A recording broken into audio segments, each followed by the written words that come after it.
Bonjour à tous. Je voulais vous parler d'une chose que je fais souvent avec les parents.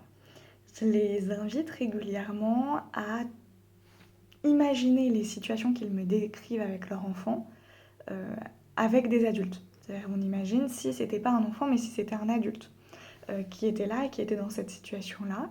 Et souvent, les parents se rendent compte qu'ils ont des attentes envers leur enfant qui parfois fait qu'on n'a pas toujours conscience que l'enfant est une vraie personne qui peut prendre des décisions, avoir ses propres envies, ses propres besoins et qu'on ne les respecte pas toujours. Je vais vous donner des exemples. J'ai parlé des examens médicaux, du refus d'un examen médical d'un enfant dans une autre vidéo. Et bien typiquement, un adulte qui n'a pas envie, par exemple, d'aller chez le dentiste parce que ça lui fait peur, parce que c'est un moment qu'il n'aime pas, la plupart du temps, il va tout simplement pas prendre rendez-vous. Et ça lui appartient. Alors bien évidemment, votre job de parent, c'est d'assurer la santé physique de votre enfant. Donc, vous devez faire en sorte qu'il ait un suivi. Maintenant, il faut se dire que l'enfant, lui, il peut ne pas en avoir envie. Donc il va falloir trouver des solutions parallèles, mais qu'il a le droit de dire qu'il n'a pas envie. Il a le droit de montrer son désaccord.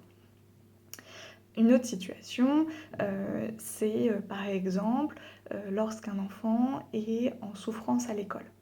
Souvent la réponse est de toute façon, tu n'as pas le choix, tu dois aller à l'école.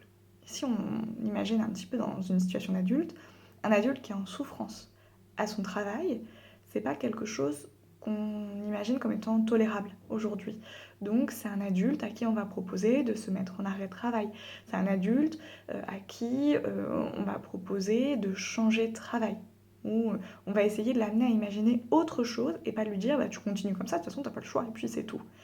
Alors pourquoi est-ce qu'on s'autorise à faire ça avec les enfants?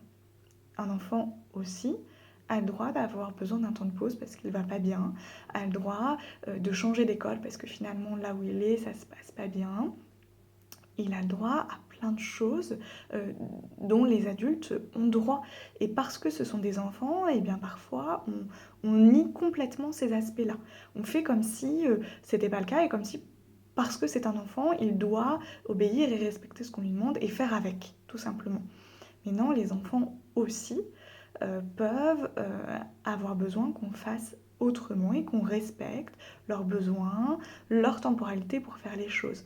Alors, quand vous êtes dans une situation, essayez d'imaginer, mais si c'est un adulte qui était en face de moi, est-ce que ce serait acceptable comme situation ou pas? Et comment est-ce qu'on ferait? Qu'est-ce qu'on proposerait si c'était un adulte? Et puis après, bien évidemment, d'adapter, puisque c'est un enfant, mais pas un adulte. Mais pensez-y quand même, c'est important.